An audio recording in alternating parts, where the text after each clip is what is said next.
The title to Tony's presentation today is Electrical Testing and Wiring Diagrams. So Tony, it's all yours. Thank you, Mr. David, once again. Nice to see you.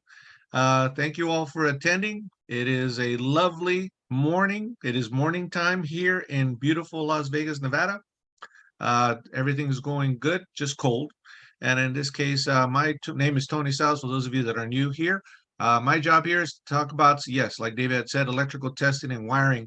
I just drove in from Texas and then did an electrical class and also handled quite a few technical calls. And I can tell you, as a training provider, one of the hardest classes that's hard to sell, in other words, to fill, has been electrical, but yet the most needed class is electrical because a lot of guys just don't know how to do electrical testing. And so therefore, yeah, I only have a little bit of time with you to do an electrical presentation, but it is in the hopes that you realize, or you hopefully have pretty much the knowledge to say, hey, I don't know electrical, or if you do know electrical and you take an electrical training, hey, that's great. But if you have not had any electrical training, you got to know where technology is going at right now. As we look at our trucks from, 2023 model year right now, all the way back to, let's say, 2001, there's been networks and there's been body controls and there's been common rail injection. And even before that, we had electronically controlled injection pumps. So I guess if you don't know your electrical, you need to be straight up with yourself and say, hey, I need to learn electrical.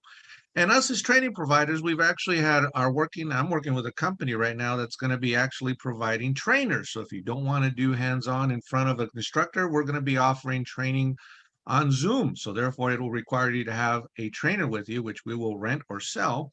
And at that point, we'll be able to do electrical training. So if you don't know voltage drops, you don't know Ohm's law, the power formula, you don't know some logic circuits, transistors, you got to know that in this case to be better diagnostic technician, not to mention the use of a meter and perhaps a scope as well. So therefore, your comments are welcome in saying, hey, I need an electrical, get electrical. And I'm not saying you got to go electrical through me. All I'm saying is you have to have some electrical know-how. So, but anyways, like I said, it's a cold morning here in Las Vegas.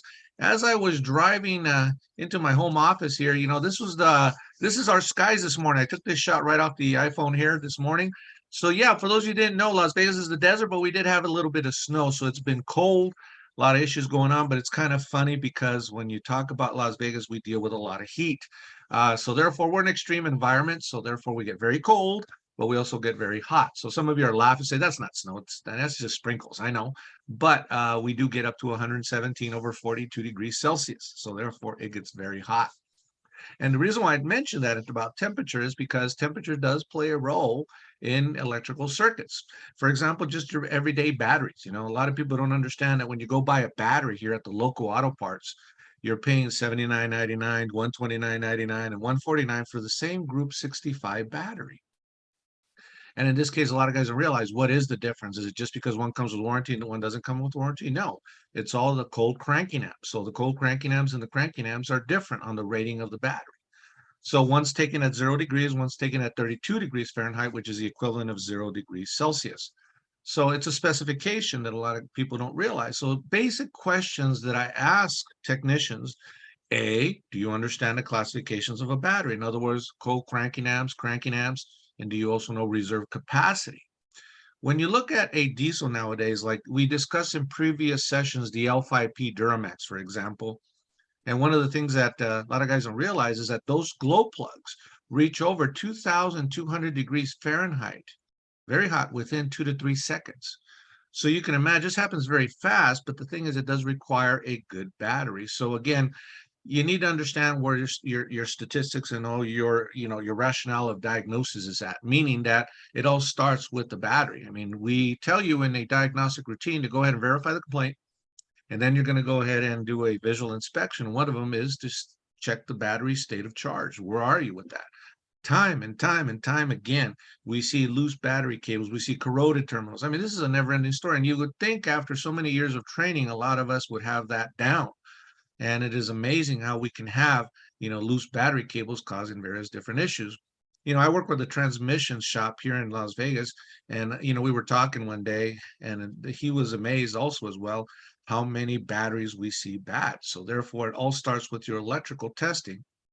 Now, over the weekend, we were doing some electrical testing on some real vehicles, and it was amazing how we didn't have power, going to one of the batteries. So in this case, you go ahead and put your voltmeter across there, and guess what? We did not have any power. So in this case, there was a mistake that a technician had made where there was a cable not connected after repair. So that caused numerous problems, and the vehicle had been sitting for quite a long time. The moral of the story is, you need to check your batteries and make sure the batteries are full of charge. Now, I'll admit, some of you shops that I dealt with here in the US, I don't blame you, because one of the hardest sell to shop is to sell customers good quality batteries. But then again, when I work on medium duty trucks and it's got 2, 3, or 4 batteries, depending what application we're talking about, it is just amazing how many batteries we find bad. I mean, I'm almost sure one of them is going to be bad, not to mention we see power and ground problems. So therefore, electronic control starts with the battery. I mean, I know this is basic. Some of you are like going, oh, really? This is going to be an easy one. No, come on. This is a very common thing that we overlook. We're so in a rush to diagnose trucks or get trucks out of that, we tend to miss the battery itself. And sometimes we'll, like the one truck we had who had battery cable off of it. It was loose, and then the owner had actually put dual eyelet battery cables, and he put screws in between the battery cables.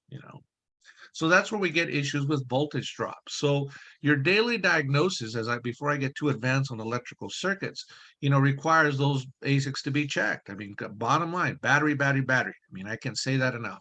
And in this case, even Ford had an official test, which they called the wiggle test. We want to wiggle cables, we want to wiggle connections to see if we have intermittent problems, because when we talk about intermittent problems, like I've said before, is like saying, how big is a rock? So therefore, you need to understand that intermittent could be every 2 seconds, every 5 minutes, every 2 hours, once a week, whatever. Those are the intermittent problems we can have, where the truck might surge, might idle, might shift erratically. The list is endless. So therefore, your job is, once again, to verify that the battery and the connections and everything visually under the hood looks okay. Now, if you know batteries, one of the biggest questions that I ask as I talk about electrical is, do you understand a lead acid battery? Now, I know we live in a world of AGM glass mat batteries, and now we see an EV world, lithium style batteries and other related metals. But the lead acid battery still dominates here in the US. So therefore, we still got a lot of lead acid batteries. And a lot of guys don't realize, I ask a simple question. The question is, what is the best way to actually charge a battery? You want to do a slow charge, a medium charge, or a high charge? But if we understand this, we understand that in a battery, the definition of a battery, as I just taught electrical class, is 2 unlike metals in a bed of acid, which makes electricity through chemical reaction. So what are the 2 unlike metals? Well, you see the negative plate on one side and you see the positive plate on the other one. And we see the lead and lead dioxide. Lead on one side, lead dioxide on the other side. And yes, I know we use antimony or we use calcium to support those lead and lead dioxide plates. So therefore, we see the electrolyte. That is sulfuric acid mixed with water. So again, don't worry, I haven't forgotten about the question, but let's take a look right here. When a battery discharges, let's say you put a load on here from this old picture that we use in electrical trading. If you follow the arrows, you're going to see that the sulfur actually tends to stick to the walls of the plate. So the question begs once again, chemically speaking, inside of the battery, what occurs in the battery when you start to discharge? The sulfur tends to stick to the walls of the plate. So when the battery is fully discharged, what happens is that it's now sulfate. That's where we get the word sulfated battery. So the question once again, what is the best way to charge a battery? And what you're going to see is you really want to actually shock the battery with a high charge to take, again, that sulfur off the walls of the plate, because when it's discharged, once again, all the sulfur has gone to the plates themselves. You got water left over. So once again, you want to hit it hard. And in this case, what I mean by hit it hard is you want to put it on a high charge. Now, for safety reasons, I understand you may want to start at a low charge for a few minutes and then hit it with a hard charge. That's fine. But if you notice in today's day and age, you can now go buy, like, for example, our tool trucks, Snap-on, Matco, and all the different tool companies, Cornwell. You're going to find out they can sell you a battery charger for like $100, $150. Nice battery charge. But they also now have chargers that are over 800 to, all the way up to 15, if not more money. And some of them also have a battery tender effect in it, so you can run voltage while you're reprogramming the truck. However, smart chargers are the latest thing. So therefore, what does smart charger do? It starts low, it charges the battery, you just hit it at a high charge or low charge, and what it does, it starts high, then low, then high, then low. In other words, it's shocking the battery, then backing off on the charge, shocking the battery, then backing off on the charge. So therefore, that is a proper way to diagnose. Now, testing of the battery, that's another thing. We have pretty much different types of battery testers where you enter the CCA, and then there's the old traditional load test where you use the carbon pile tester. Word to the wise, though. Neither of the two have proven to be 100% reliable. They've good ways of testing batteries, and they're the only ways of testing battery. However, though, they haven't been 100% proof. So the question is, how do I test a battery? Well, you want to load test it, but you also may want to go ahead and do a capacitance test. A capacitance, or should I say capacity? There's different names people use, but in this case, those are the ones where you enter the CCA and test the battery with no load. Regardless, though, make sure you charge the battery properly. And word to the wise, as we said already, we see that sulfur ticks to the walls of play. So even if the battery is discharged, even 10%, 20%, when you do your next oil change and service, it is a wise idea that, hey, while I'm doing an oil change or service, why not put a battery charger on there and charge the batteries? Yeah, you're saying, oh, they're fully charged. No, they're not. There's always a little bit percentage. So by keeping the sulfur off the plates, we'll lengthen the life of that battery. And that's what you're going to see. Okay. So again, where are your skills? Here I show a meter, and the question begs, do you know everything the meter can and can't do? For example, it measures amps, but the problem is it can only measure up to 10 amps. Most meters are at pretty much rated fused at 10 amps, but you can measure circuits. If not, you can get an inductive adapter and do your amperage testing too as well. But in this case, do you know all the features of your meter? In this case, there's a min-max mode. It can measure hertz of frequency. It can vary an array of things, not to mention like the flukes, they have what we call min-max mode. Min, which is the minimum and maximum mode, to actually measure the minimum and maximum voltage in a circuit. Now remember, yes, you have been using it to measure volts and probably ohms of resistance, but the question is, do you understand all the metric prefixes? What is a mega? What is a milli? What is a micro? So a long time ago, I had this shop that was driving me crazy on a gasoline. I know it's a gasoline, but the moral of the story is he kept telling me the resistance was off, and everything was leading to me that it was injector. Turns out he was reading 12 to 16 ohms, but there was a K after it on the screen. So it wasn't 12 to 16 ohms as the specification called for on that old injector, but it was actually 12,000 ohms. So therefore, of the features of a meter. So therefore, if you don't know your meter and you have a meter, I highly recommend go on the internet and search for your owner's manual on the meter, and you may want to take an interest in understanding everything the meter can do. So again, it not only measures DC, but it also measures AC. And the thing is, you're going to see there's what we call true RMS readers, root mean squared. Do you know what root mean squared 2 is as well? So again, an array of different stuff that the meter can do. Not to mention some meters even have an audible beep where you're checking continuity that you could be using. There's an array of features depending which model of meter you got. Yes, I'm a big fluke fan. Some of my flukes are over 30 years old and still working, my fluke 87s and 88s. So in this case, I'm a big fluke fan because once you buy a good quality meter, which you should, you're pretty much buying a lifetime meter for the most part, So therefore, if I have replaced my meters in my training, it's because somebody broke it, or it was just the screen was just fading at that point. So I do have a Fluke 87, actually needs a new screen, but I found out I can buy it online for less than $30. So here I have a $300-400 meter that I could just fix for that. So therefore, again, get yourself a good quality meter if you don't have one. And if you have one, know what the meter can do. So future training that we're going to have on my website is probably going to be on the use of the meter as well, all part of electrical training. Now, the other thing is your service information, which I'll be covering here in a second, but in this case, the service information is very critical. Now, I do have, and I'm going to switch over here in a second here, but in this case, I do have service information to help you out. But I don't know what you guys have for service information. We have all data. We have, what do we have? We have all data. We have ProDemand. We have Identifix. Different and a number of other companies that are selling service information. It's all out there for you. So in this case, wiring diagrams are very important. As a matter of fact, I just saw an email this morning from Diesel Laptops. They also have now wiring diagrams. So therefore, you got to have access to wiring diagrams, but also service information. Again, I'll switch over here in a bit. But the point is, You got to have that information. So therefore, for those of you that are working and you are not buying service information, hey, I feel your pain because I pay that $150, $170 a month for service information access, but do I use it? Oh God, do I use it? Because as you know, I not only teach, but I also work on trucks and I troubleshoot trucks as well. So therefore, service information is just as important as my 10mm socket, if you know what I'm saying. But anyways, scopes, yes, we're eventually we're going to do a scope presentation later on. Jim Wilson for our training did some scopes. We got that coming up, but in this case, a lot of good information with scopes too you can learn off of and become a better technician when you analyze trucks. Not to mention the basics, your battery and charging system. You know, if you have seen L5P training, you probably know that now the body control module is controlling the charging system, and there's a battery current sensor, and it's also again testing and coming up with the battery temperature state of charge. So these charging systems are not the same because we learned that there's a default voltage that an L5P will do when it's the field current has a problem, the rotating rotor has a problem. So, and another thing is, you know, like I just covered in the class was, do you understand the rectification process? So once again, as a technician, you will come across issues to diagnose on vehicles. Diagnosis starts with inspection, testing of the battery.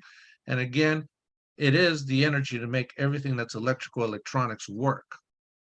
So when I talk about what is voltage and what is amperage, you know, the classic example I say is take a look at a fuse box. You know, a fuse box has battery voltage being applied to it. So battery cables attached to it. And what it does is that it pretty much separates everything to all the different circuits. And you'll notice as I look at this fuse box in this picture that pretty much they all work with battery voltage. In other words, 12.6 volts average. But does the amperage vary? So therefore, the amperage is going to vary. The fuse is telling you. And the classic mistake a lot of novice technicians say is, well, it took a 15 amp fuse and it keeps burning it. But if I put a 30 amp fuse, it don't burn it. Did you or did you not just compromise the circuit? And you did. So therefore, engineers figured out that, hey, this is the maximum amperage this circuit should use. So when you manipulate it and you change it, that becomes a problem. So when I see modifications on vehicles like our 4x4 Jeeps out here in Las Vegas, a lot of Jeepers out here that I work on, and in this case, they want to go ahead and put all these fog lights, all these accessory lights, these rock lights, and so on. You know, it's funny how you look at the battery positive terminal and you see so many cables go into it, you know.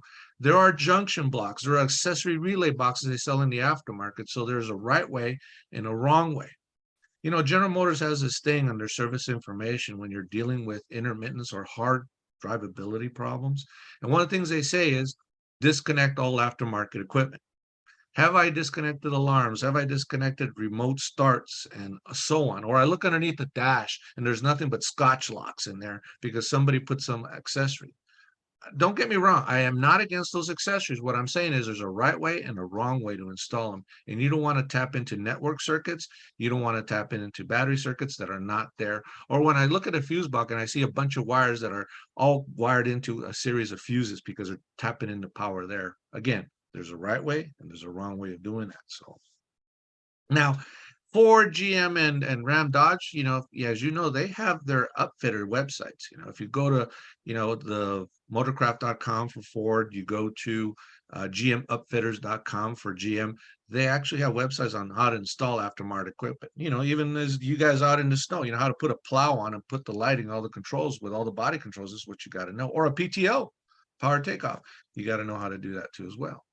So the wire gauge determines a lot of what's going on. So therefore, more amperage, obviously you need to have a wire gauge that's actually thicker. Now here in the US, we use the gauges. You know, in other countries and other places, they use the millimeters. So therefore, when you look at schematics, like older GM schematics, they used to tell you, not anymore, but they used to show you on a schematic, you know, this is the color wire, this is the circuit wire. So for those of you not very good at this, you know, here we're looking at the mass airflow sensor, which we're going to look at again in a bit. Here you can see the low reference and you're going to see inlet air temperature signal and the mass airflow signal. So this is a 2-in-1 sensor. But what we're looking at is it's a black wire, circuit 552. It's going here to terminal 1 of the connector here going to the sensor. But then this is cavity 64, half of connector 2. Again, gray-black wire, circuit 2931. And then you're going to see these numbers, 0.35, 0.35, 0.35. What does that mean? Is that is the thickness of the wires in millimeters. So they were giving us that for quite a bit. But obviously, if I pull up a General Motors wiring diagram, I pull over a Ram Dodge wiring diagram, hell, even the European like Volkswagen and so on, everybody does it differently. Okay. And us here in the US, I dislike the European wiring diagrams. And I'm sure you guys out there in Europe probably understand them better than we do because, you know, we just have a different way of doing it. But it's just a matter of understanding the perspective of point of view. Regardless, though, every circuit's got to have its current wire. I mean, its correct wire that the engineers have put in there. So therefore, there is a cross correlation between America wire gauge and also the metric sizes, as you can see here. So therefore, that's all in thickness of the wire.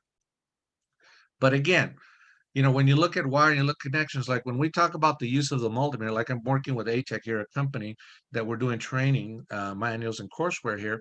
It's funny how, you know, you actually, you're telling them how to use the meter, but then if you look at a Cummins 5.9 liter common rail, the specification for the common rail injector is greater than 0, less than 1 ohm. So in this case, if you go ahead and put your leads to get off your meter, you're going to go ahead and find out that there is resistance sometimes in those leads because, you know, they get used in the shop. So therefore, when you're talking about a specification of greater than 0 ohms, but less than 1 ohm, that means 0.12, 0.05. You know, that's above 0, isn't it? So therefore, that's in spec. So, you know, Cummins and Bosch want to see some kind of resistance, or like they call the impedance factor. So the bottom line is, you know, you got to know how to make sure you use the meter. So one of them has, some meters have what we call a 0 or a relative check of some kind to 0 the meter. So therefore, it compensates for actual resistances in the circuit. Not to mention, like when I just do a class, it's amazing how many of those meters technicians have used. That 10 amp fuse, like I showed you on number 6 right there on the meter, you can see that. That's actually a 10 amp fuse protected circuit, but many people don't know that your maximum is 10 amps. So therefore the fuse is blown as well. So time and time again, here you can see one of our electrical trainers. We have done this test where we show a marker light, as you can see in the picture, and a tail light. And I often ask guys, you know, what is going to happen if you put these in series? What's going to happen? Are both bulbs going to turn on? Is one bulb going to turn on? And it's amazing how most of the time the class guys starting get it wrong, meaning that the marker light has more of a voltage drop than that of a tail light. Then we do an open circuit versus a closed circuit testing, you know. Always remember something. In our trade, we have these two terminologies, and one of them is called dynamic versus static. When do you want to test something, dynamically or statically? Ideally, it would be dynamically, and dynamic means that it's doing its job when it's working. Or do you want to test something when it's turned off? Well, ideally, you want to test components when they're on. So therefore, if you're checking power or grounds to a circuit, you always want to have the circuit on, but again, you want to back probe sometimes the connector. So we have to back probe a connector. And if I was a corporate instructor, I'd be telling you we don't like to do that because we don't want you hurting the insulation on the wires. So therefore, there is a correct way to back probe and there's a bad way to back probe. And pretty much every tool company now sells you back probes from different sizes, not these big exotic sets that you can use to test circuits. So therefore, very important for you to understand that. So again, knowing voltage drop testing is very important. So if you want to see this video, I do have it on YouTube too as well. But again, you got to know how to do electrical testing. So like I said, it starts at the battery, but sometimes we got to look at issues with the computer. In other words, the popular question I ask working technicians is that, how do you know you got an ECM or powertrain control module bad? You know, how do you come to that conclusion when it is bad? You know, and in this case, you got to check everything else. You know, bottom line is you got to check everything else before you condemn a computer. And today's computers are not cheap. I mean, they cost a lot of money. Now, when you look at mass airflow sensors, for example, probably here in the States, one of the most replaced sensors, but yet probably they weren't bad. In other words, I would say that 80 to 90%, yeah, I'll take it up to that number. 80 to 90% of mass airflow sensors are replaced. There's nothing wrong with them. Oh, but I got a PO101 code or a PO10 whatever code that's related to mass airflow. Well, a lot of guys don't realize that maybe it's setting the code because the mass airflow rating is out of range. The mass airflow sensor say, hello, this is how much mass airflow I got because maybe there's a restricted exhaust or restricted intake. Oh, heck, a dirty air filter. But a lot of guys don't realize that the mass airflow sensor is a hot wire. And if you look at Ford's, for example, right here, description, you're going to see right here that this sensor is actually going to reach, in order to do a measurement, and as you can see right here, 392 degrees, 200 degrees Celsius. It gets that hot. Now, as the airflow increases and goes across this hot film or hot wire, what's going to happen, it wants to cool down. So the frequency of change is going to actually change of it. So it's going to either give you a variable analog signal or variable frequency signal that's digital in nature, depending on the manufacturer of the mass airflow. My point I'm trying to make is just simply that as airflow goes across, again, that wire is going to be, again, heated, but at that point, it's going to want to be cooled down by more air rushing in. But at the same time, like we saw before here earlier, we saw that the mass airflow also does have an intake air temperature sensor equipped with it too as well. So, and if you really have been paying attention, we have ambient air temperature sensors now, and we got 2 intake air temperature sensors at different locations in the intake airflow system.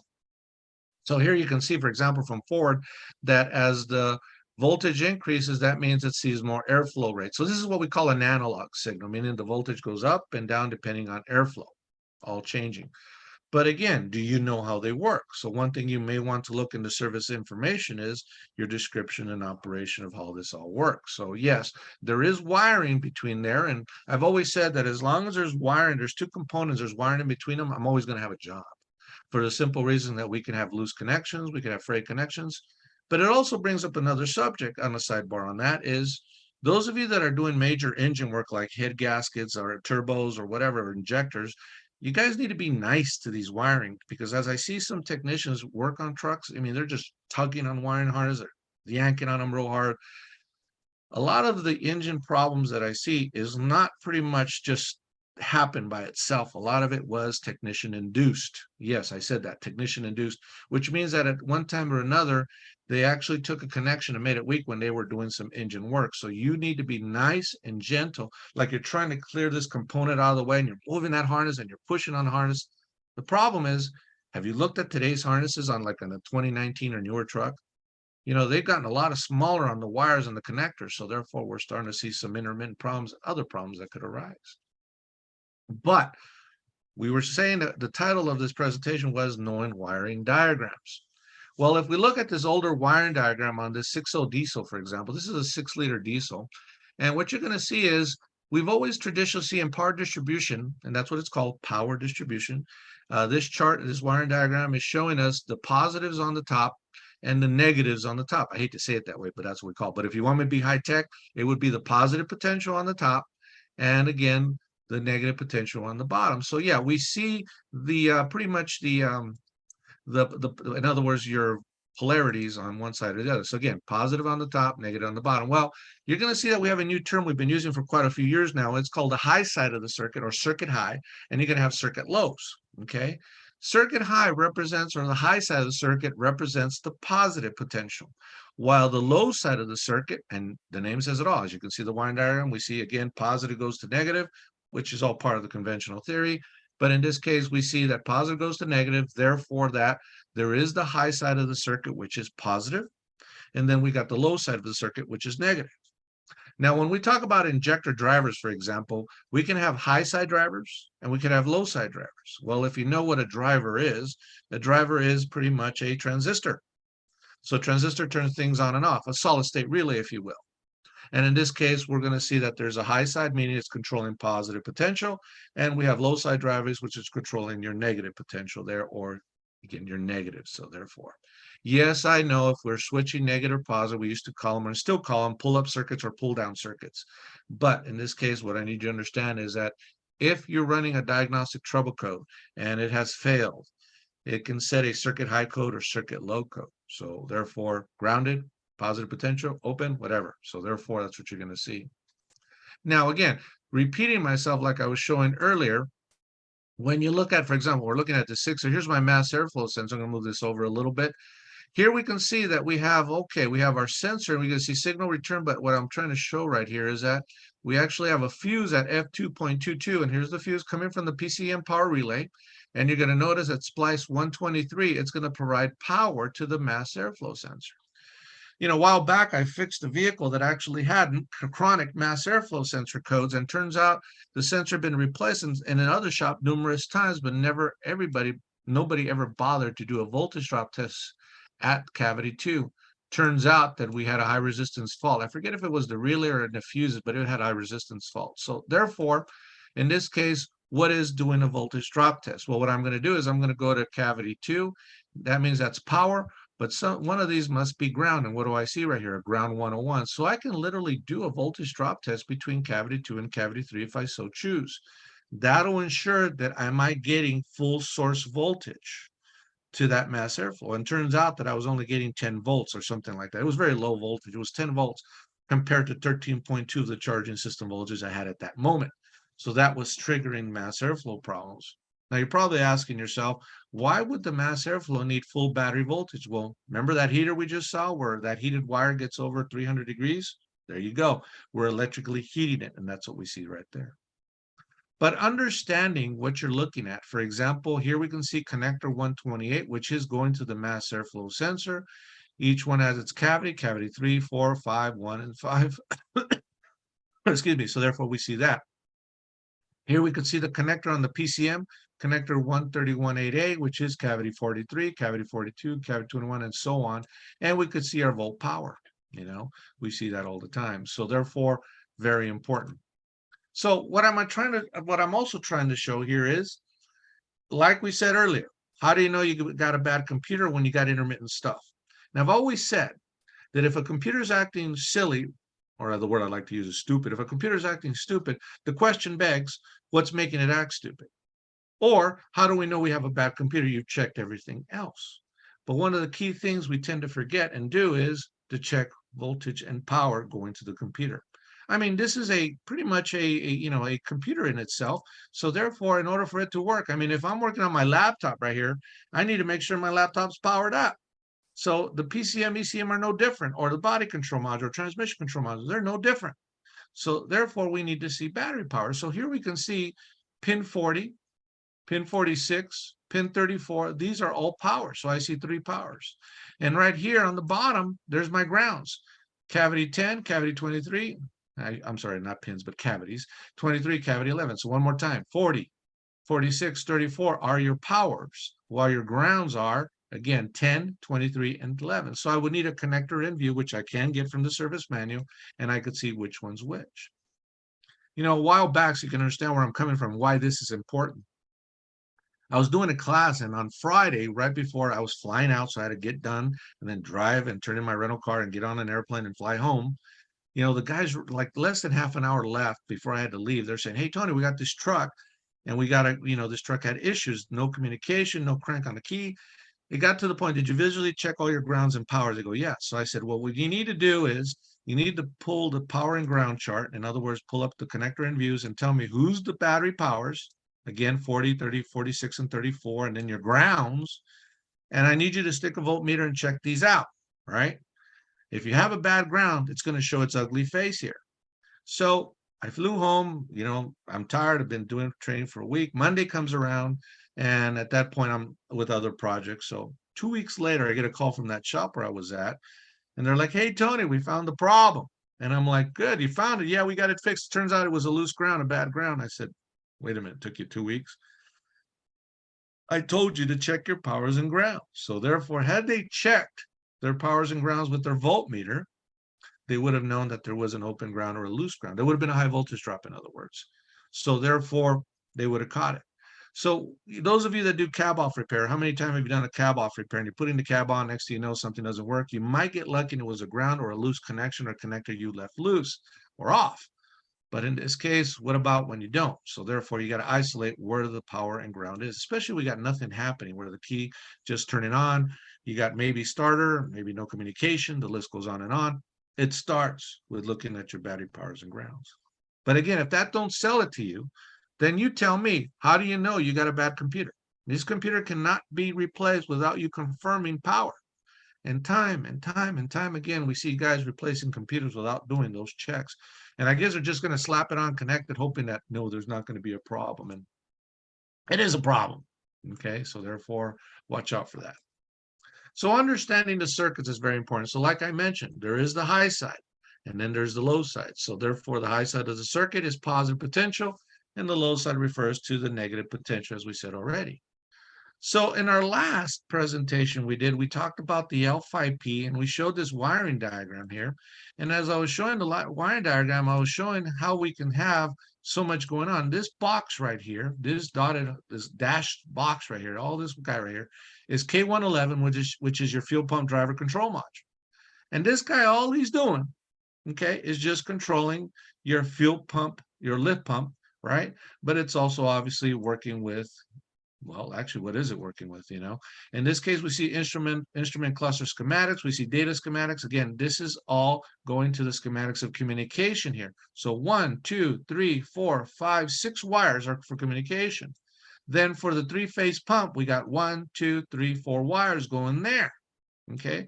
And obviously, to make this puppy work, what do we have here? We got these array of wires. Here we can see our reductant control module relay there. We see our ignition main relay there. We see fuse power there. And again, another power going through a relay from the switching from the computer itself, which is K20, turning on this fuel pump driver module. Obviously, we got to have a ground too as well, which we see the ground location G121. So you got a lot going on this fuel pump driver module when you got issues. So again, we can have pump problems, we can have lift pump pressure problems, volume problems, but then again, we need to verify the powers and grounds. Now, as you've probably been noticing already, I'm a big wiring diagram schematic user because I like to see what is the whole unit about, what's going on with it, how's it all work, you know, and that's what I'm looking at there. So definitely knowing it. So now there is connector in views as they're telling you, like on a P21A, like I mentioned in the L5P, you know, you're going to locate the connector. So don't forget about looking at your connectors themselves. How's the connector look? Is it corroded? Is there high resistance faults there? Because when we talk about high resistance faults, the number one candidate is usually corrosion. Okay. So in this case, since this guy lives right next to the spare tire, you know, this is not a good environment, but hey, that's the way it is sealed. It's supposed to be okay. But in the event there's corrosion, is that going to have resistance faults and cause things to set and, you know, set diagnostic trouble codes?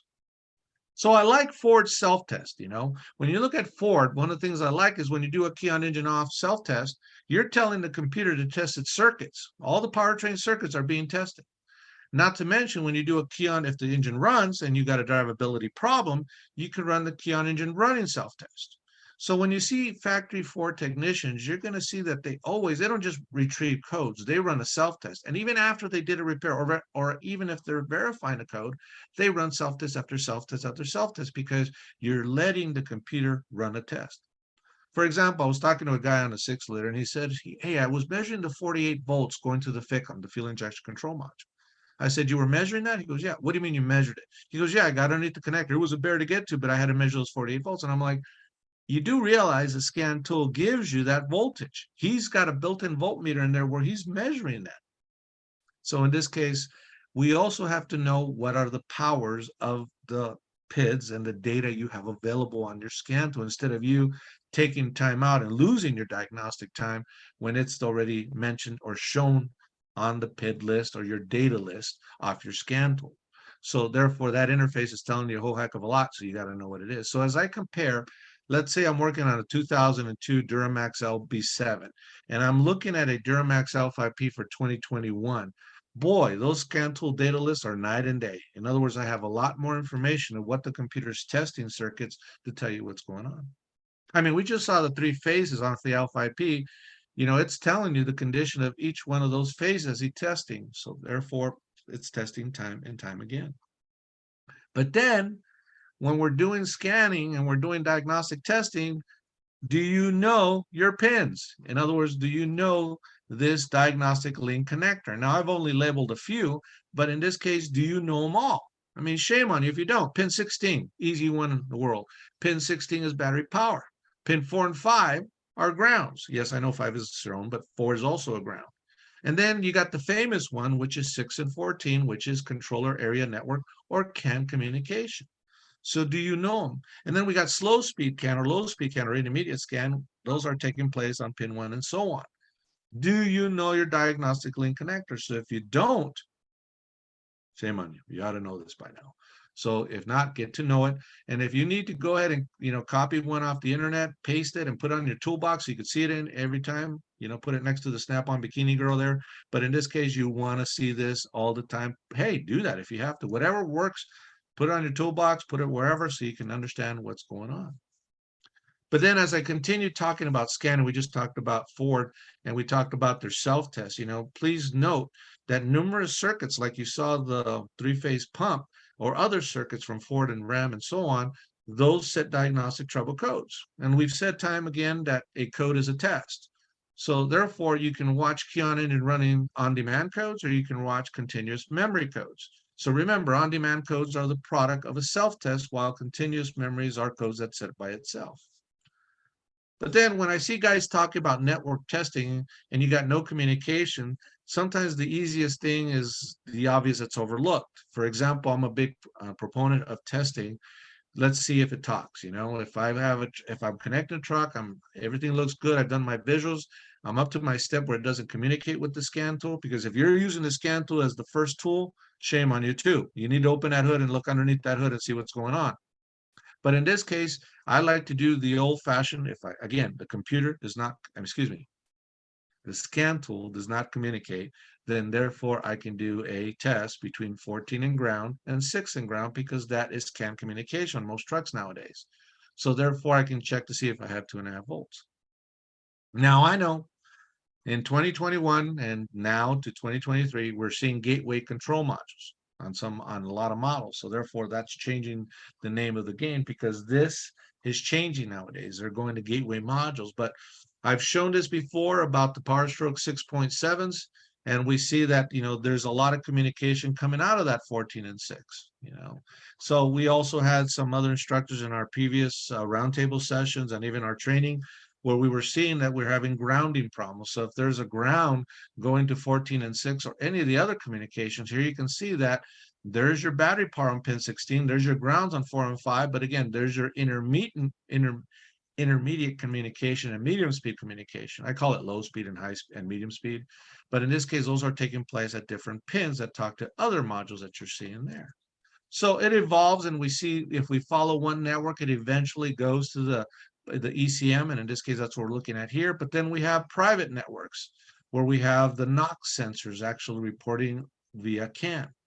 So this is where it's changing for us, and this is what's getting frustrating as we look at this. I mentioned this in after treatment, but here it is live and in front of you, is that the NOx sensor, for example, just like your turbo actuators and other sensors that are out there, are now actually part of the CAN networks. In other words, I cannot probe a NOx sensor and measure reference voltage, signal, and ground like I do other sensors. Now, the wiring from the NOx sensor goes straight to the module, and the module will do all its self-tests and report it via CAN network to the ECM. So I guess what I'm trying to say is, or I ask, and I'm trying to get more involved with this, is how do I test a NOx sensor, for example, right? It ain't like I can go to the nearest auto parts store and buy NOx in a box, right? Some of you may be using in other countries, for example, 5-gas analyzers. But the problem is that electrically speaking, how do we test a NOx sensor? So therefore, we were talking about in after treatment, how excess DEF fluid injection or AdBlue injection can actually fool a NOx sensor and think that there's more NOx than there should be. So therefore, again, that's physically what's going on in the exhaust stream, but what about electrically what's going on with that NOx sensor? There ain't much I can do. So there's got to be a power and a ground feeding the NOx sensor module, and then another 2 wires for the CAN communication, as you can see right there. So that has changed the game a lot, because we're at the mercy that the module is doing its job and testing properly that NOx sensor and reporting correctly what's going on with it. If not, we might be replacing a sensor that may or may not need replacement, and that creates a problem. Then we got relays. I have the 7.3 story, and the story is rather basic. We had a 2001 truck show up at the shop, and the problem was the truck would not turn off. So therefore I had to pull the IDM relay or the ECM relay to shut the truck down. So I look at my techs that were working for me at that time. I said, well, this should not be that hard, because the 7.3 is not too complicated compared to the new trucks. Well, they came into my office about an hour and a half later saying they couldn't figure out. Well, I went ahead and got to the truck, and I had my IDS Ford scan tool hook up, and I went ahead and did a self-test. Okay. And in the GEM module, GEM, the GEM module, there was a code for the headlamp switch. And I'm like, okay. Now remember, the problem with the truck was it wouldn't turn off. So therefore, we reconnected the IDM and the IDM and ECM relays, put them back on. And what happened was, sure enough, it wouldn't turn off. So therefore, I'm like, I got a headlamp switch code off the GEM module. There was a headlamp switch code. So the guys were focused on power trim, but never went down the list of the codes and saw another code, which was, again, the GEM module.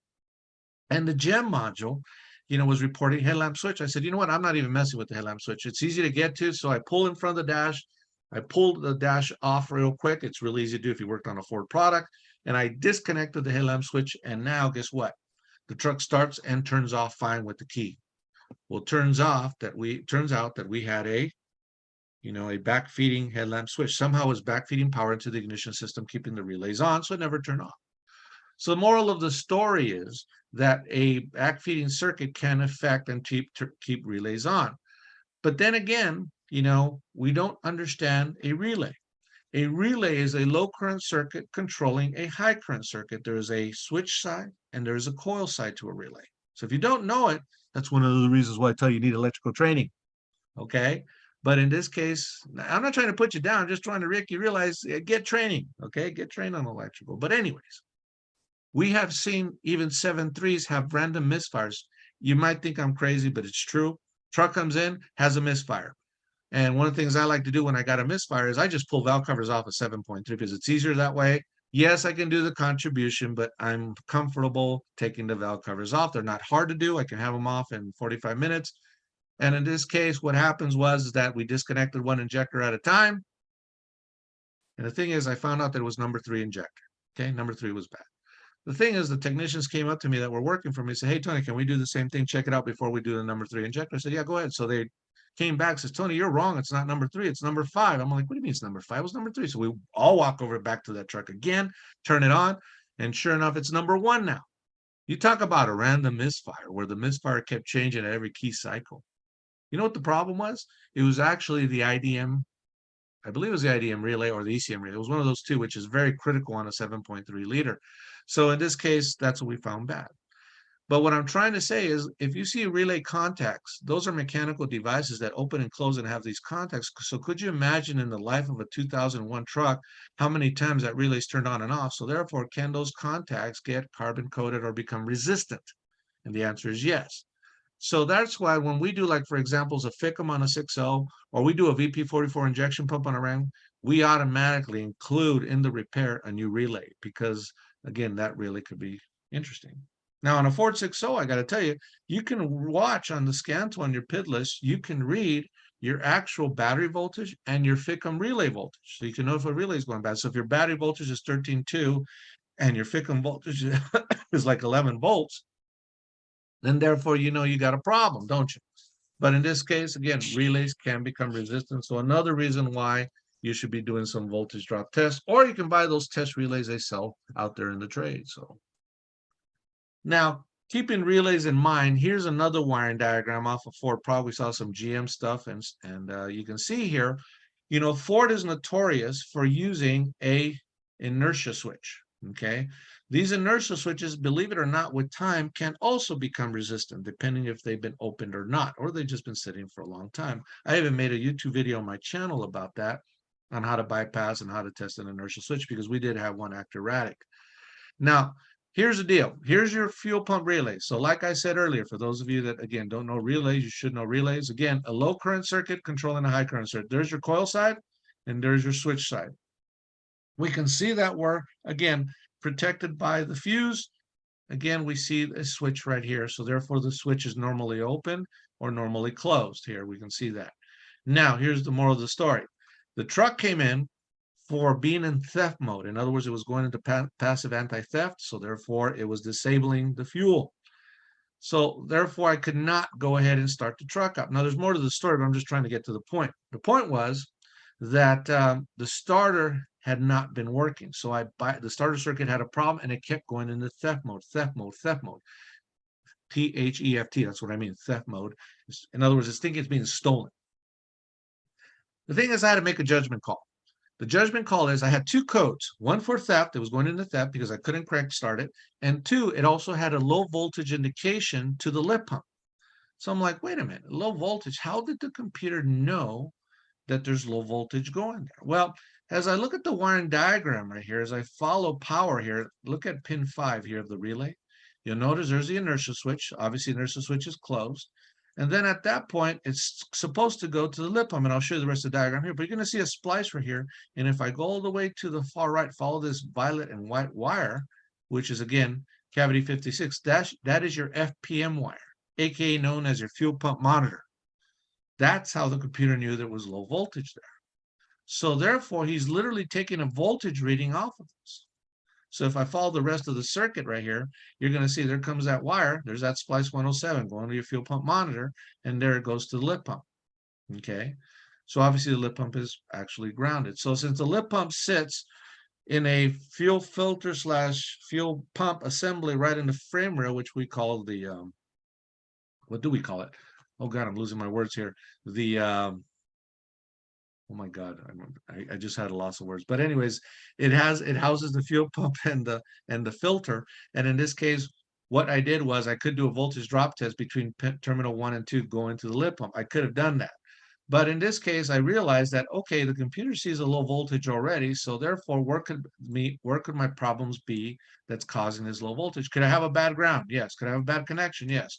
But the easiest thing to test at this point was the relay. So all I did was swap relays. I removed the relay and swapped the new relay in there real quick. And all of a sudden, guess what? The truck started. You're like, wait a minute. You're right. That's what I'm thinking, because the truck did not have crank or start because it was in theft mode. So after doing a little research, I found out that my theft mode, the truck was going to theft mode. In other words, it was an inhibit function. What I mean by inhibit function was it was not allowing the truck to go ahead and be cranked and started because it saw low voltage going to the lip pump. So it's not a common problem, but there is a moral to the story. And the moral of the story is Ford never told us, this is not written anywhere, but after talking to Ford people, they kind of verified this. But again, if it saw low voltage at that fuel pump monitor circuit, it went ahead and put it into theft mode. It was an inhibit function. So go figure. So in this case, that's what I'm showing you. But the problem was the relay. So therefore, once again, the relay had a high voltage drop because the contacts were worn, and that's what we saw there. So make sense? Helping you out? I hope it is. So therefore, that's what we're looking at there. Okay. So when we look at other communications, continuing on with Ford, I don't mean to stick with Ford, I just picked these diagrams at random, but in this case, there are other communications. For example, when you look at an 04 model, that uses what we call SCP bus, better known as Standard Communication Protocol. But in this case, when I was working with a really complicated 6-liter problem and it wouldn't flash and program, one of the things I learned is on pin 13, as you can see there, yes, pin 13, 1-3, on that model is actually called the FEPS. So as we see pin 13 where the arrow's pointing at, that goes to FEPS where the second arrow's pointing at right there. So in this case, what does that mean? What that means is that, the computer, excuse me, not the computer, your scan tool is supposed to provide an 18-volt signal on that FEPS circuit to enable programming. Okay, so if you ever have a hardcore problem, or maybe the truck's been through a flood or whatever, damage, an accident, and you don't get 18 volts to that terminal 13 of the computer sent from the scan tool, it will not allow any programming to take place. So how many of us knew that on these early models, like this 04 model, did not allow programming until it saw 18 volts on that circuit? So again, you see all that. But then other communications can vary, as we've been talking about networks in the past. Pin 6 and 14, got to verify that 2.5 volts on each one. But the reason why I popped this up is because I don't want to show that. I want to make you understand there is something called shielding. So as you can see here, there's a twisted pair of wires here between these two modules, but in this case, a lot of them have shields. And the thing is, shields are there to protect against electromagnetic interference.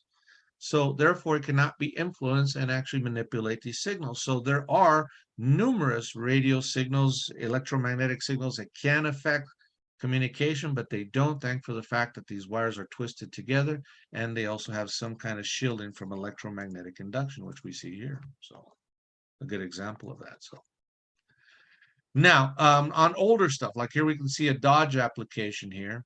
You're going to notice they were using something that we don't like nowadays. Well, there's still a few vehicles still using it, but there's a fusible link, you know. Just note something. Fusible link is a fuse, but it's a one-time burn away fuse. It's usually 3 to 4 gauges smaller than the current gauge of the wire, but it's supposed to burn up when it sees high current. The problem with a fusible link is that it actually offers high resistance. So therefore it could be, or it could have a voltage drop.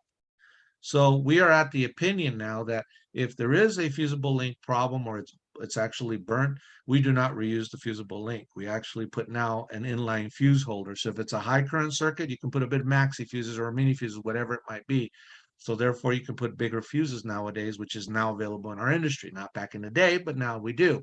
So in this case, it is a wise idea not to use a fusible link for the simple fact that it offers too much resistance. So if you look at a newer trucks, not even newer trucks, I mean, something around 2015, 2016 trucks, which is now pretty old. Yeah, I know it's pretty old.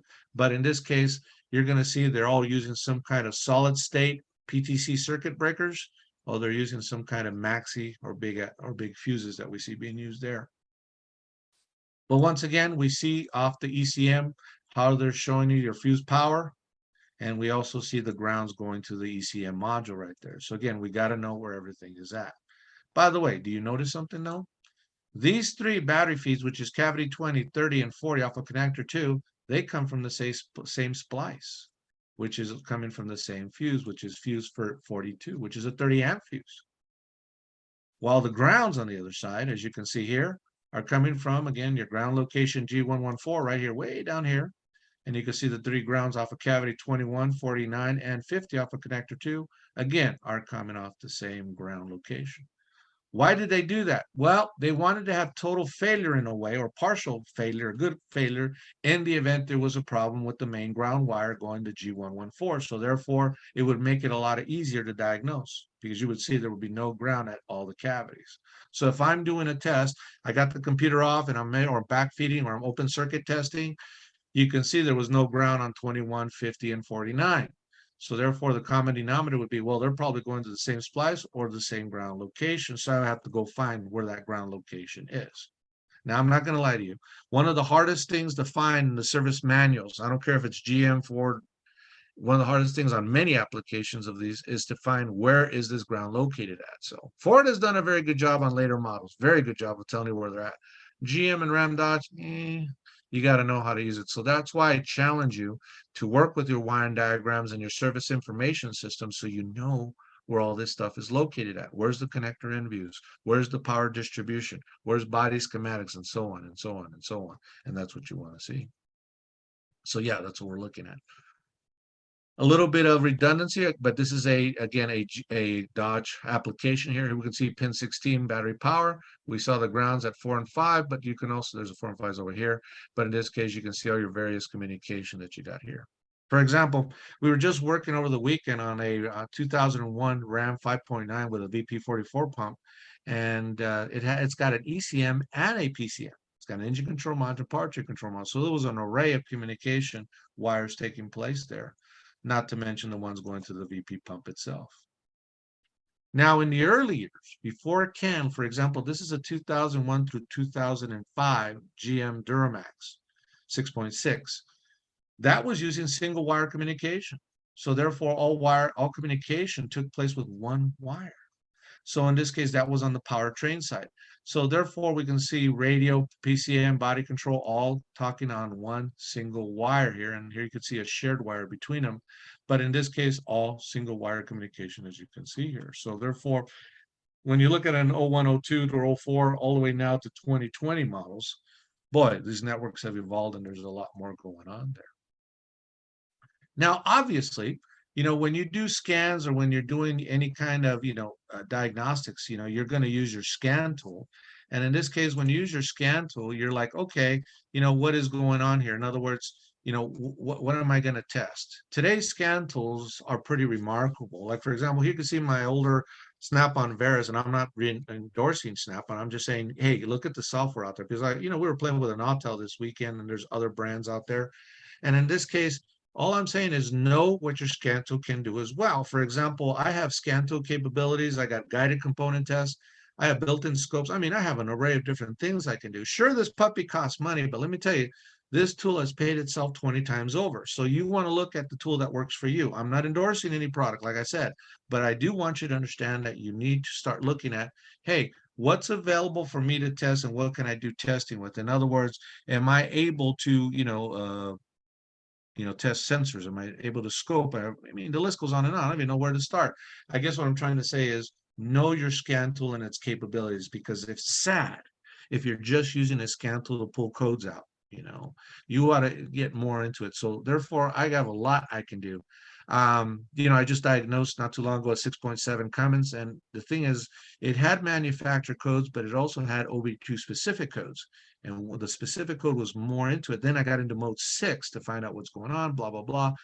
I mean, it just goes on and on and on. All I'm saying is get acclimated with your scan tool, get cozy with it, spend time with it in your off time, your lunch hour, your off hour, play on a truck and learn everything about your scan tool. Not to mention the manufacturers of these scan tools offer you online training, or if not, they can help you out. So know what everything's going on with the scan tool. So yes, we have said that in electrical circuits, you can have diagnostic trouble codes, but this pertains to powertrain. But always remember, like for example, one of my more popular videos on my YouTube channel has been the one where I'm diagnosing dash lights on a Silverado, on a 2005 Silverado. And in this case, it was a fuse the problem. I'll give it away. But the thing is, what I wanted to show in the video, and you're welcome to look at it, is I was trying to show that there were body codes, so therefore body codes means that the body control module and its subsystems are testing itself and testing the circuits. So therefore you can do the same. In other words, you can use body control. So therefore, when I was trying to find information on the dash lights, believe it or not, I could not find a wiring diagram for the dash lights. I mean, it didn't show me where the fuse went until I went to the code chart. So I forgot what B code I had, but in this code, right off the first step, it told me what the fuse was. So I know some of you that are drivability technicians in diesels have actually used your diagnostic trouble code charts for powertrain. But what about chassis? What about body, air conditioning circuits, heater control circuits, all your accessories nowadays? Because I got to tell you, like I made a joke a while back in my classes and even on my webinars, I said, about 2 years ago, I saw the first work order that I never thought I would see. The work order said, Wi-Fi not working on truck, check and advise. The Wi-Fi, as you know, these trucks have hotspots built into them, and it wasn't working. So it's like, whoever thought I'd be fixing a hotspot or Wi-Fi connection on a truck? So therefore, again, another electrical thing. So when we talk about addressing intermittent issues, right? You got the intermittent issue. Like I said earlier in this presentation, trying to fix an intermittent issue is like saying how big is a rock. So you got to get really creative. If I got intermittent problem where I'm losing power, I'm losing ground, it's working fine, it's not misbehaving while I'm working on the truck, it just gets frustrating, and it's like, where is this problem at? In some cases, I might have to probe multiple powers and grounds to see where I'm dropping out. In other words, I could be driving the truck and all of a sudden just die. I mean, just boom, die, no puff, no huff, and just dies, and you're in the middle of an intersection or you're going high speed on the highway. That's terrible sometimes. So therefore, what I'm trying to say is, you got to verify all your battery powers and grounds. So therefore, it's important to know what's going on. So very important. So therefore, know the pins and terminals. Like I said, I've been showing you wiring diagrams and pinout checks right there. So the question begs is this: do I want to check circuits open, or do I want to check them closed? Especially when it's an intermittent problem, you want to check in their closed circuit testing. Let me give you an example.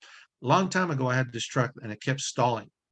And I couldn't explain it. And I checked everything. I thought I checked connections. I wiggled. I did. I battery connections. Everything was great, but it just all of a sudden died. So I said, you know what? It's got to. Let's see if the computer's losing power and ground, because I'm just dying. I mean, when it just dies, boom, no hop up. That means it's not something that's gently going. It's just blatantly going out, right? So at that point, went ahead and and my meter, as you can see in the picture, I put my meter. This is not the same one, but I put my meter, and what I did is I put it in min-max mode. And what I did is I turned the ignition on and I put the meter on one connection. I grounded the meter. So there were 3 powers I had to check over to the computer.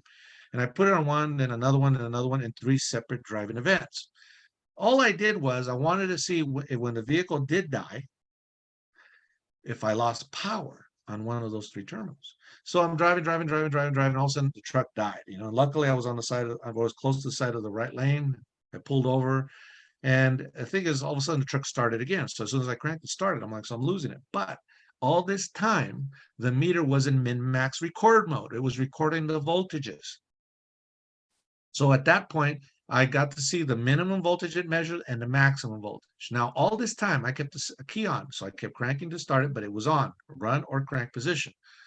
So I never saw zero. I should have never seen 0 volts. So sure enough, on one of those 3 terminals, I forgot which one it was, but in this case, on the min-max, it said 0, meaning that he saw 0 volts on that wire, which told me that was the wire I need to chase down, find out where it came from that was dropping out voltage. Well, it turns out it was a relay. It was one of those relays on the side there. And sure enough, when I banged on the relay, I hit the relay while I was, doing testing, the truck's running, the engine died. So sure enough, I had a bad relay. So therefore, that was one of the ways. But what I'm just trying to show you is what's available you can do with min-max testing. So it's called min-max testing on your meter. So therefore, on the meters, when we do meter testing on our boards, yeah, we're doing circuit tests, but one of the things you'll see on the meter is actually what we call, again, min-max testing that you can do there. And hopefully you can see the button right there again, min-max there. So therefore it works very, very well. So therefore, like I said already, manufacturers don't want you to back probe, but there is a right way and a wrong way to back probe when you're doing testing, because you want to make sure you're not losing power. We had a problem on the Powerstroke 6.4, for example, and there's the valve cover on the passenger side, and there's the computer right there. And everybody keeps breaking those computer lock connectors, by the way. Don't break them, please. Be gentle with them. And in this case, we had an open circuit. So again, we had to go ahead and check the circuit itself from, again, the valve cover connector to the injector connector. I mean, it was a array of connections we had to check, but eventually we fixed that wire, but then we were still having voltage codes set, an array of voltage codes. And finally I said, you know what? We've checked open circuit voltage where I disconnected and did my voltage checks on all the different pins. But then what we did is we back probe, and sure enough, one of them had low voltage when the circuit was on, meaning dynamic testing, like I mentioned earlier, dynamic testing. So therefore, that's what we show in our electrical board testing. So as we look at the 6.7, this is not a 6.0, this is a 6.7. Like I said, one of the first charts you're going to get off of them is going to be your service information, is powers and grounds. I mean, look at this circuit right here. For example, here you can see power coming in here to the 50 amp F39 fuse. You'll notice it splices off.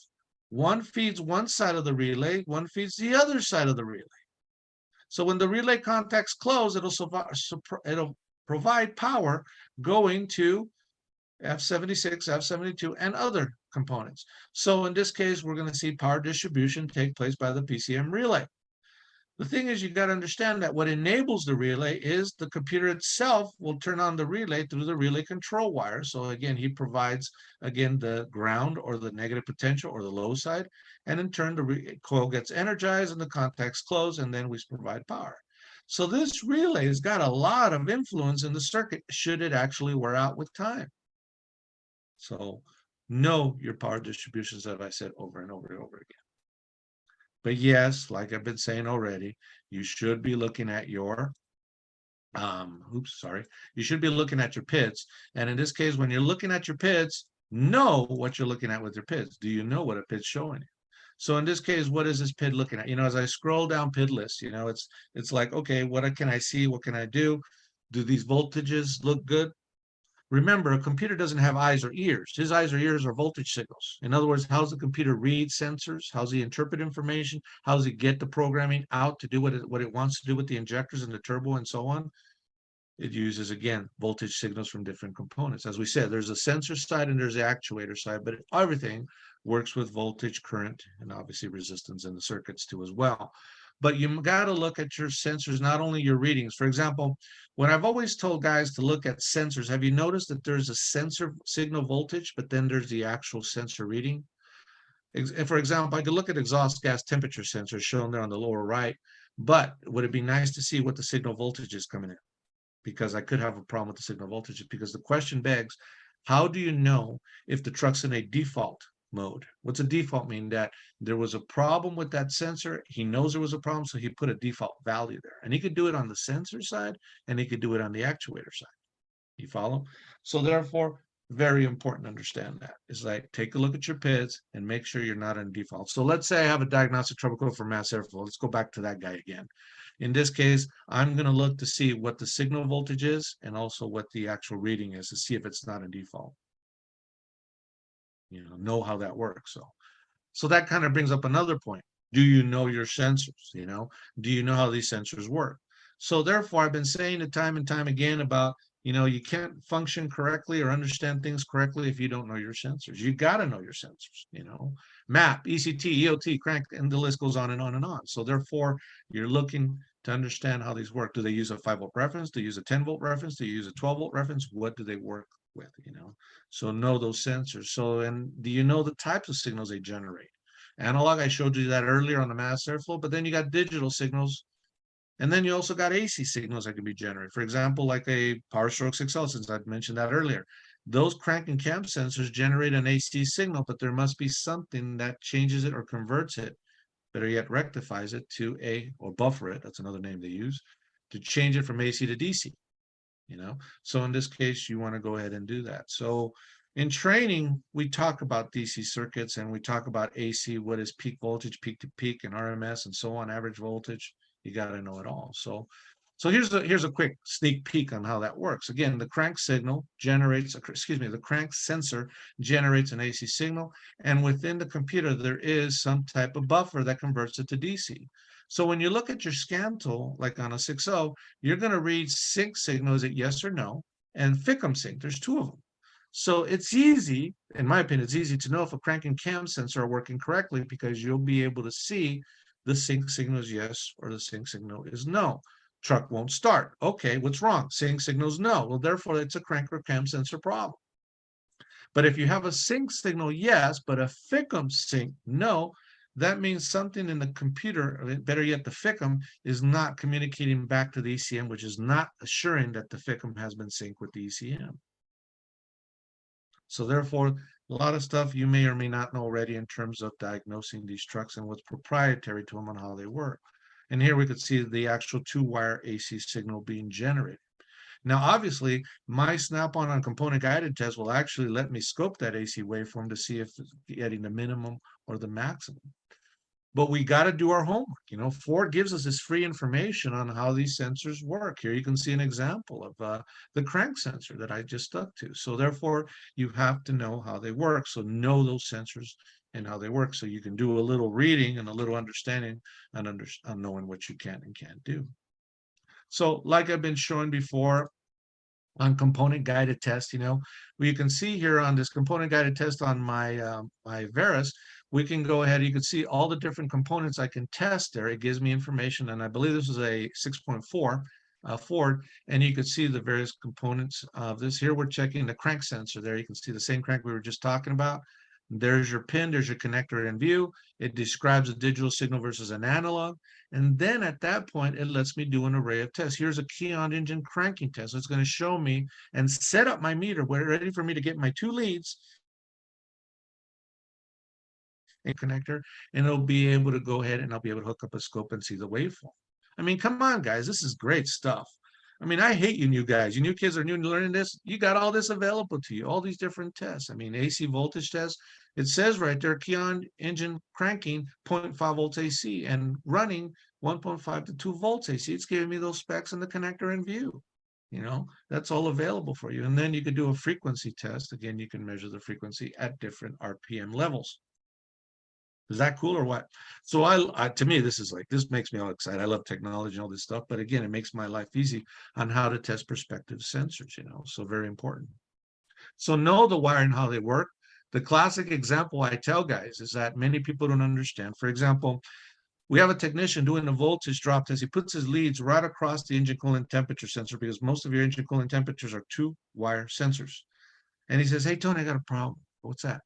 "I'm reading off the sensor 3.2 volts. And I go, "Oh, you're reading 3.2 volts? Yeah." But the thing is, I'm looking at my scan tool signal voltage and it reads not 3.2. I go, "What's it reading?" 1.8. And I go, "Well, you got 1.8. And he goes, "That's what I'm asking." Well, this is a series circuit. Again, learning electrical. The computer's looking at the resistor internally in it, not the one on the sensor. And if you understand voltage drops in a series circuit, which is what you're looking at right here, the sum of voltage drops out of the source. So he's providing a 5-volt reference, right? There's the 5 volt. And in this case, this is a series circuit, a variable resistor wire, 2-wire resistor here. But in this case, if it's 3.2 here, 3.2 plus 1.8 yields what? 5 volts, and that's the reference. So if the voltage drop here is 2 volts, it's going to be how much over here? 5 minus 2 is 3 volts. So again, that's why you're seeing that. Now, newer scan tools have compensated for that voltage, and they interpret the voltage the way it actually is, but older ones and some models still don't. So therefore, that's why a lot of guys get confused. Now, the chart below is just merely showing you on these Duramax applications, for example, what a voltage was interpreted to a given temperature, and this is in Celsius, obviously. So in this case, it was a temperature / voltage chart for us to inspect to see if the temperature was reading correctly. So now, when we talk about sensors, you want to validate those sensors, see if they're working. So therefore, again, having proper training and understanding how they work is very critical. So therefore, again, look at your service information, understand how they work. You got an array, and I'm just showing this of what's available for you. And again, your diagnostic charts. So interpreting, wiring diagrams, again, know how they work. Here we can see an old school barrel sensor right there, So in this case, do we understand how they all work? And some of the wiring is very nice. Some of them are a little more complicated, but there is information out there that you can actually read and understood. So I challenge you, when you get back or you go back to work and, do I know the sensors? Start off with, the easy ones from map to barrel to mass airflow to your crank and cam sensors and so on. I mean, you got more exotic sensors now. As a matter of fact, in the L5P, we talked about humidity sensors, so it goes on and on and on. So therefore, definitely know that. And then when you're doing wiring connections, please note, if you got to fix a pigtail, fix a pigtail. But, like Ford here, for example, offers a catalog with all the different pigtail connectors. So therefore, GM has it, RAM has it. Sometimes we got to replace those pigtail connectors. So do your homework about that, because that can also play havoc with you. Now, remember, we just mentioned about sensors, but also actuators are very important. Like, for example, I was teaching the common rail class a bit ago, and in this case, we were talking about how we make the 48 volts or the 96 volts, depending what older Duramax we were talking about. And in this case, we also had some technicians have problems with wiring going to the MPROP and so on. So therefore, please note, all these components are under the understanding they're getting correct voltage. Let me give it to you another way. Things that don't make sense.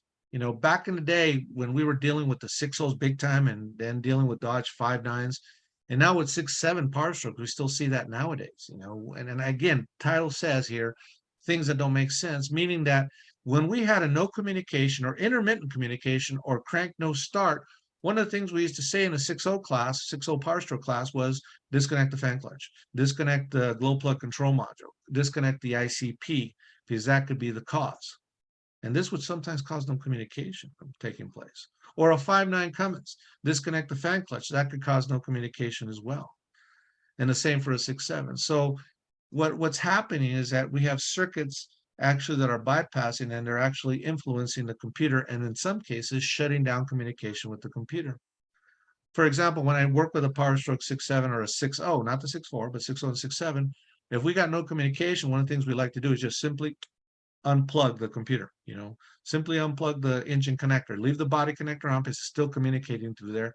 And if everything starts to work properly, starts to communicate, then there's a short or ground in one of the engine control circuits going to the engine itself. So I realize what you're talking about. Obviously, I can only talk about so much here in this presentation, but know what's going on. A very popular problem on these 24 valve Cummins, like on this 99 model, is that the VP pump actually has a power and ground. So if we look on the side or on the connector, many guys don't verify power and ground. We have seen some, death codes that I understand that can happen to the VP pump. But in this case, did we actually check ground? So there you can see your grounds, but in this case, there's your data wires, but there's got to be some kind of there's got to be power going to the pump here. So in this case, there's your fuel pump relay output. That is power, pin 7, going to that VP pump.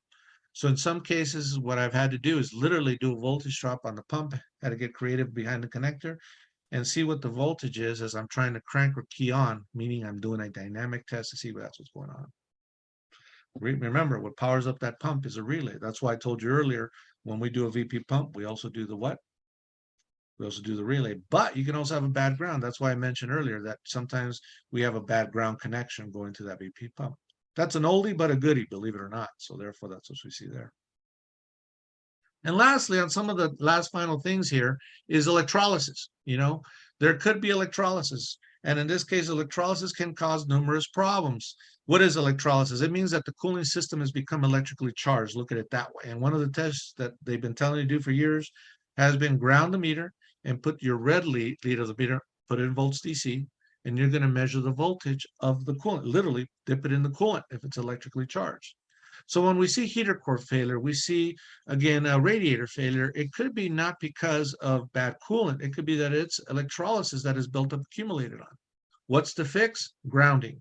You got to put some grounds from the block to the chassis, and that helps dissipate it. So yeah, you can drain the coolant, put fresh coolant, but the electrolysis is going to happen again, and that could cause numerous problems. How bad can it get? Oh, it can actually shift erratically, could idle erratically. Could do an array of crazy things that just don't make sense. And in many cases, we got to check electrolysis. Again, you ground the meter and you put your meter in the coolant to see what's going on. So therefore, again, the fix is electrolysis. That's why we have the habit that when we measure electrolysis in the coolant, we actually go ahead and what's the word I'm looking for? Well, first of all, I check for electrolysis, but we've got to make sure that it's not electrically charged. I guess look at it that way. I won't complicate things. Sorry. But in this case, definitely check it because, again, it could cause erratic problems. So, and remember, us here in Las Vegas, we have hard water. Okay, very hard, high calcium. So therefore, they're asking you nowadays, most manufacturers are now asking you to use deionized or, distilled water. So therefore, to try to get some of those heavy metals out. So there you go. How's that? That was How did we do, fantastic, sir? Tony. A lot of tremendously good information. And as you have said, year after year after year, we've known each other for, I don't know how many years, probably a good 25 or so years. And every time you have a seminar on electrical, you emphasize the fact that everyone needs electrical training. And an example is this specific webinar you just produced. If you don't understand half of it, you really need electrical training. So Yep. I know And the thing is, if you don't mind me saying, we see electric vehicle coming about, and a lot of people Mhm. are sweating it and getting upset about it. Whether you like it or not, it's happening. Now, don't worry, diesel is going to be around for a long time. Okay. There's a lot of reasons I give you. And the thing, all I'm trying to say is, for example, I was at a conference, at a automotive teachers conference, and the speaker ahead of me was actually he was representing an electric vehicle aftermarket company, and he was selling trainers. He spent literally, there's this big solenoid, and guess what? We use solenoids as starters, right? Like the Ford solenoid or a starter solenoid or shift solenoids. Solenoid is a solenoid, And in this case, he literally spent 45 minutes of his 2-hour presentation on solenoids because those instructors did not know what a solenoid was. And it was frustrating for me because I'm like, this is 101 basics, And so if you don't know how a solenoid or relay works, go get the training, So going back to what I'm saying. Exactly. So just to wind things up, I'd like to let you know again that this particular webinar will be posted on our website within a couple of days. And basically, if you don't remember or you weren't here at the very beginning of the presentation, if you go to YouTube and you put Lucas Diesel in there, you'll be able to find all the presentations that we've had so far. There were several last year, and there's already been now 2 this year. All of those presentations will be on our YouTube channel, as they say. And if you want to take a note of either my contact information or Erica's information, if you have any feedback as to what type of classes or webinars you would like in the future, please drop us an email or give us a call and let us know. We'd really appreciate some feedback on what you'd like to see in the future.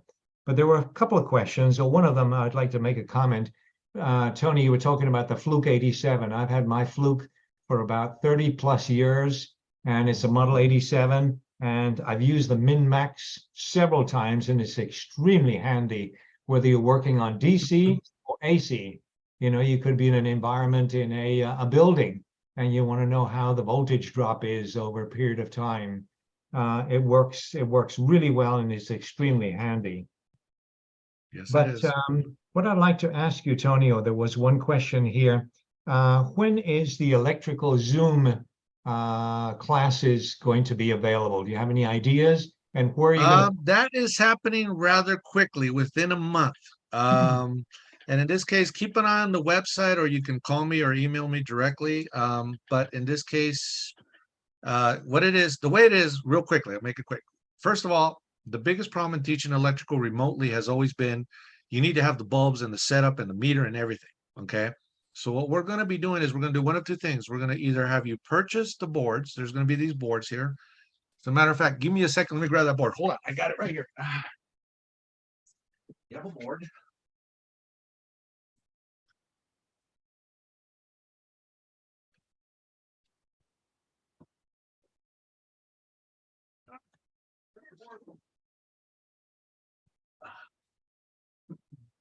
Okay, here's the board.